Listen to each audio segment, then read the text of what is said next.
নমস্কার বন্ধুগণ। চতুর্দশ অধ্যায়ের প্রথম ভাগটা আমি পড়েছিলাম। দ্বিতীয় ভাগটা নিয়ে আজকে চলে এলাম। তো দেরি না করে শুরু করা যাক। এই ব্রহ্মাণ্ড যতই বড় হোক না কেন তা সীমিত, তাকে মাপা যায়। আমাদের শরীরের মাপ যেমন আমাদের হাতের মাপে 3.5 হাত, প্রত্যেকেরই শরীরের দৈর্ঘ্য হচ্ছে তার হাতের মাপে 3.5 হাত। এই ব্রহ্মাণ্ড আমাদের কাছে একটা বিরাট শরীর বলে মনে হতে পারে, কিন্তু ব্রহ্মার কাছে তার মাপ তার মাপের তার মাপের 3.5 হাত।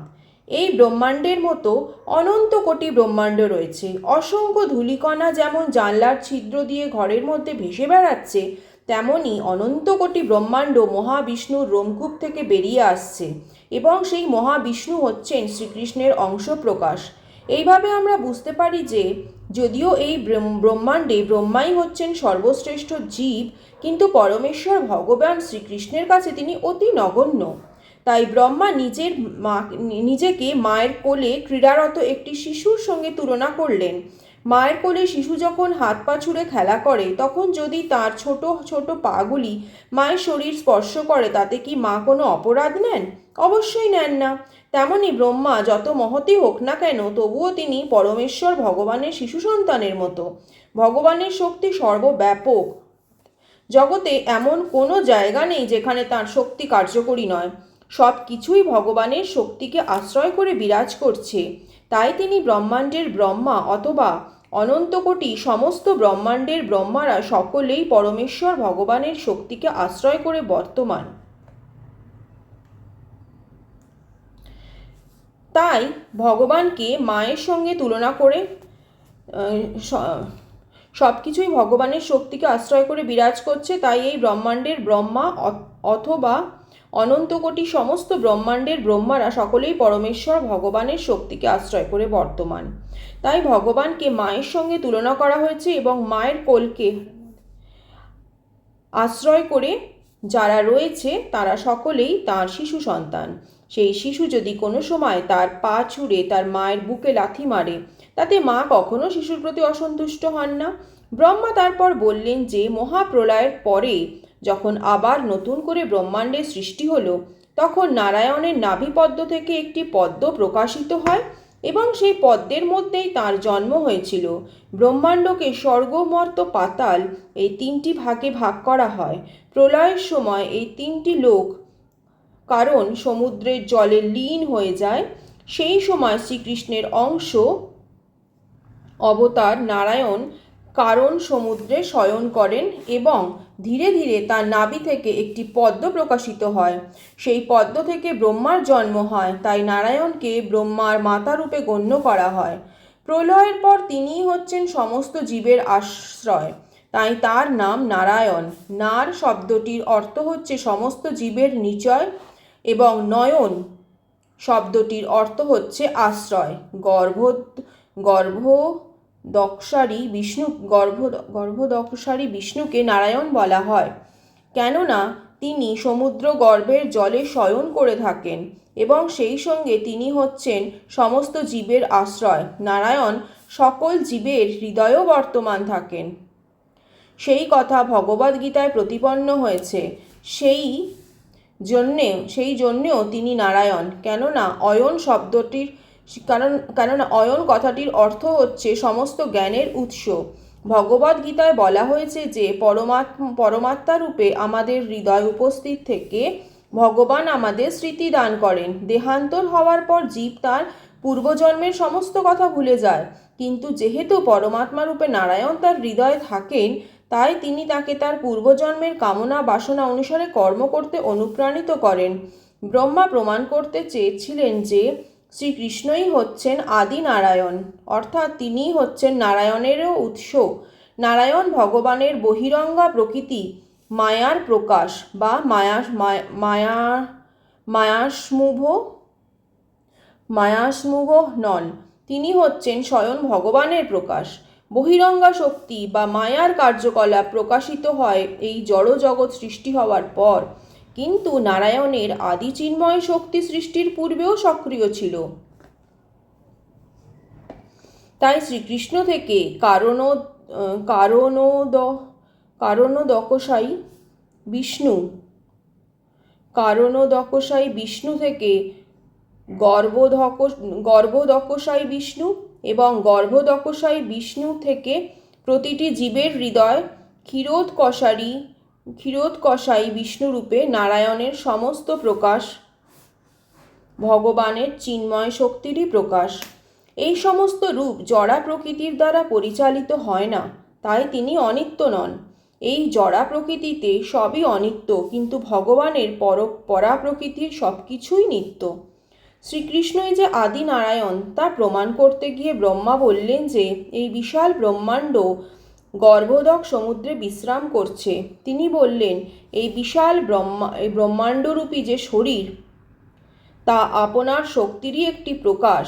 গর্ভ সমুদ্রের জলে বিশ্রাম করেন বলে তার এই বিশ্বরূপকেও নারায়ণ বলা হয়, এবং আমরা সকলেই এই নারায়ণ রূপের গর্ভে অবস্থান করছি। আপনার বিভিন্ন নারায়ণ রূপ আমি সর্বদাই দর্শন করছি। আমি জলে আপনাকে দর্শন করছি, আমি আমার হৃদয়ে আপনাকে অনুভব করছি, এবং আমি এখন আমার সামনে দণ্ডায়মান আপনাকে দেখতে পাচ্ছি। আপনিই হচ্ছেন আদি নারায়ণ। হে ভগবান, এই অবতরণে আপনি প্রমাণ করেছেন যে আপনি হচ্ছেন মায়ার অধীশ্বর। আপনি যদিও এই জগতে রয়েছেন, তথাপি সমস্ত সৃষ্টিই আপনার মধ্যে বিরাজ করছে। আপনি যখন মা যশোদাকে আপনার মুখের মধ্যে সমস্ত বিশ্ব ব্রহ্মাণ্ড দর্শন করিয়েছিলেন, তখন আপনি প্রমাণ করেছেন যে আপনার যোগ মায়ার অচিন্ত শক্তির প্রভাবে এই ধরনের অসম্ভব কার্যকলাপ সাধিত হয়। হে প্রিয় ভগবান শ্রীকৃষ্ণ, আরেকবার লাইনটা পড়ছি। তখন আপনি প্রমাণ করেছেন যে আপনার যোগ মায়ার অচিন্ত শক্তির প্রভাবে এই ধরনের অসম্ভব কার্যকলাপ সাধিত হয়। হে প্রিয় ভগবান শ্রীকৃষ্ণ, যে জড় সৃষ্টি আমরা দর্শন করছি তা সবই আপনার শরীরের মধ্যে বর্তমান। তবুও আমি আপনাকে বাইরে দর্শন করছি এবং আপনিও আমাকে বাইরে দর্শন করছেন। আপনার অচিন্ত শক্তির দ্বারা প্রভাবিত না হলে কিভাবে তা সম্ভব? ব্রহ্মা এখানে খুব জোর দিয়ে বললেন যে পরমেশ্বর ভগবানের অচিন্ত শক্তিকে স্বীকার না করলে পরম সত্যকে যথাযথভাবে উপলব্ধি করা যায় না। তিনি বললেন, হে ভগবান, সব কিছু ছেড়ে দিয়ে কেবল আমার স্বচক্ষে দেখা আজকের ঘটনা সম্বন্ধে বিবেচনা করলেই কি বোঝা যায় না যে সেই সবই হচ্ছে আপনার অচিন্ত শক্তি? প্রথমে আমি আপনাকে একাকী দর্শন করলাম, তারপর আপনি আমার গোপসখা রূপে, গোবৎস রূপে এবং বৃন্দাবনের সমস্ত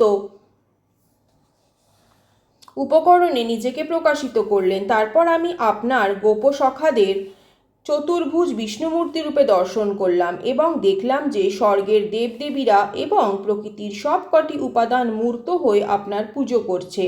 এমনকি আমিও আমাকে আপনার পুজো করতে দেখলাম। তারপরে তারা আবার গোপবালকের রূপ পরিগ্রহ করলেন, কিন্তু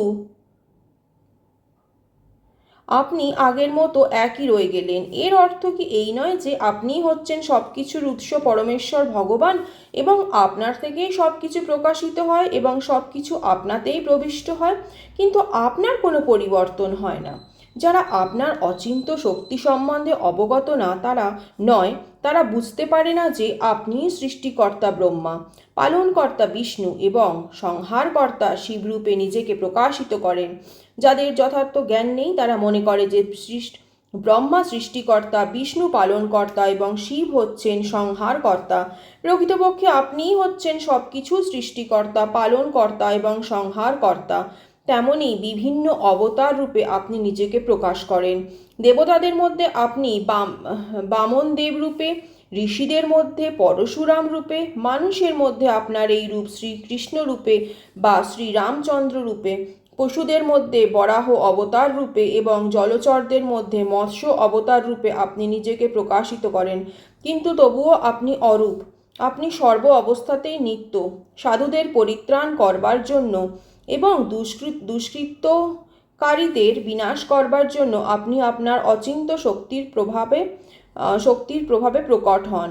হে আমার প্রভু, হে সর্বব্যাপক পরমেশ্বর ভগবান, হে পরমাত্মা, হে যোগেশ্বর, এই ত্রিলোকে আপনার দিব্য লীলাসমূহ সম্বন্ধে কেউই যথাযথভাবে অবগত হতে পারে না।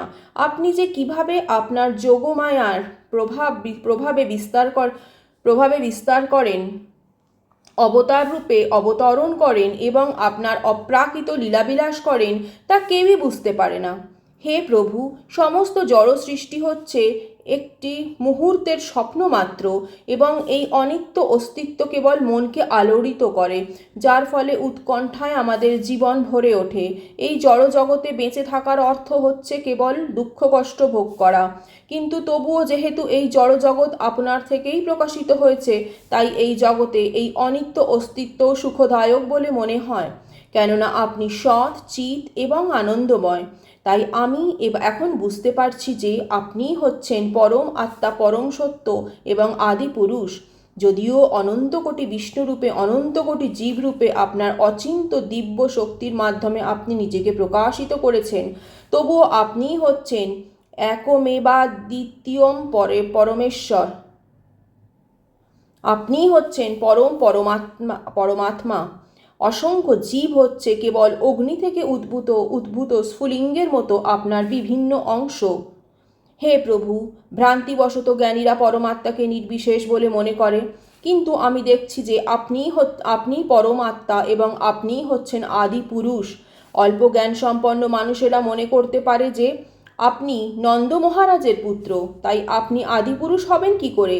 তারা মনে করতে পারে যে আপনি একজন সাধারণ মানুষের মতো জন্মগ্রহণ করেছেন, কিন্তু তারা আপনার অপ্রাকৃত লীলা বুঝতে পারে না বলেই এরকম ভ্রান্ত ধারণার বশবর্তী হয়। আমি এখন বুঝতে পেরেছি যে আপনিই হচ্ছেন প্রকৃত আদি পুরুষ। নন্দ মহারাজের পুত্র হওয়া সত্ত্বেও আপনিই হচ্ছেন আদি পুরুষ এবং সেই সম্বন্ধে আমার কোনো সন্দেহ নেই। আপনিই হচ্ছেন পরম সত্য। আপনি অন্ধকারাচ্ছন্ন জড় জগৎ থেকে প্রকাশিত হননি। আপনি হচ্ছেন আদি ব্রহ্ম জ্যোতি এবং জড় জগতের চন্দ্র, সূর্য আদি ভাস্বর গ্রহসমূহের উৎস। আপনার দিব্য অঙ্গকান্তি হচ্ছে ব্রহ্মজ্যোতি। অনেক বিষ্ণু অবতার আছেন এবং আপনার বিভিন্ন গুণাবলীর অবতার রয়েছে,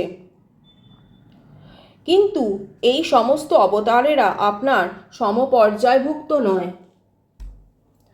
আপনিই হচ্ছেন আদি প্রদীপ। অন্য সমস্ত অবতারের মধ্যে আদি প্রদীপের মতো গুণাবলী থাকতে পারে, সমান শক্তি থাকতে পারে, কিন্তু আদি প্রদীপটি হচ্ছে সমস্ত আলোকের মূল কারণ। যেহেতু আপনি এই জড়া প্রকৃতিজাত নন, তাই এই জড় সৃষ্টির প্রলয়ের পরও আপনি থাকেন। যেহেতু আপনি হচ্ছেন আদি পুরুষ, তাই বৈদিক উপনিষদ, গোপাল তাপনী এবং সংহিতায় আপনাকে গোবিন্দম আদি পুরুষম বলে বর্ণনা করা হয়েছে। আপনি হচ্ছেন আদি পুরুষ, সর্বকারণের পরম কারণ। ভগবদ্ গীতাতেও বর্ণনা করা হয়েছে যে আপনিই হচ্ছেন ব্রহ্মজ্যোতির উৎস। কারোরই মনে করা উচিত নয় যে আপনার দেহ একটি সাধারণ জড়দেহের মতো। আপনার দেহ অক্ষয়, অবিনশ্বর, জ্ঞানময় এবং আনন্দময়। যশোদানন্দন রূপে বা গোপীনাথ রূপে আপনার সমস্ত লীলাবিলাস কখনোই জড়গুণের দ্বারা কলুষিত হয় না, তাই আপনার নাম নিরঞ্জন। যদিও আপনি নিজেকে এই সমস্ত গোপসখা এবং গোবৎসরূপে প্রকাশ করেছেন, তবুও আপনার অপ্রাকৃত শক্তি হ্রাস পায়নি। আপনি সর্বদাই পূর্ণ। বৈদিক শাস্ত্রে বর্ণনা করা হয়েছে, পূর্ণ পরম তত্ত্ব থেকে পূর্ণকে নিয়ে নিলেও তা পূর্ণ পরম তত্ত্বই থাকে। সেই পূর্ণ এক এবং অদ্বিতীয়। যেহেতু আপনার সমস্ত লীলাসমূহ অপ্রাকৃত, তাই জড় জগতের গুণের দ্বারা তাদের কলুষিত হওয়ার কোনো সম্ভাবনা নেই। আপনি যখন আপনার পিতা ও মাতা নন্দ মহারাজ এবং যশোদা মহারানীর আনুগত্য স্বীকার করেন, তার ফলে আপনার ঐশ্বর্যের কোনো হানি হয় না। এটা কেবল আপনার ভক্তের প্রতি আপনার প্রেমপূর্ণ ব্যবহারের নিদর্শন। আপনার সমান বা আপনার থেকে মহৎ আর কিছুই নেই। অল্প জ্ঞান সম্পন্ন মানুষ মনে করে যে আপনার লীলাসমূহ এবং আপনি জড় উপাধিযুক্ত। গোপাল তাপনীতে প্রতিপন্ন হয়েছে যে আপনি অজ্ঞান এবং জ্ঞান এই দুয়েরই অতীত। আপনিই হচ্ছেন প্রকৃত অমৃত, অবিনশ্বর। সেই সত্যের বর্ণনা করে বেদে বলা হয়েছে, অমৃতং শাশ্বতং ব্রহ্মে, ব্রহ্মা হচ্ছেন অনন্ত, সব কিছুরই আদি উৎস, তার জন্ম অথবা মৃত্যু নেই। উপনিষদে বলা হয়েছে যে পরম ব্রহ্ম হচ্ছেন সূর্যের মতো জ্যোতির্ময় এবং সব কিছুরই উৎস। আজকে বন্ধুরা আপাতত এটুকুই থাক। এই চতুর্দশ অধ্যায় তৃতীয় ভাগ নিয়ে আমি পরের ভিডিওতে হাজির হচ্ছি। ততক্ষণ শুনতে থাকুন, সাথে থাকুন। ধন্যবাদ।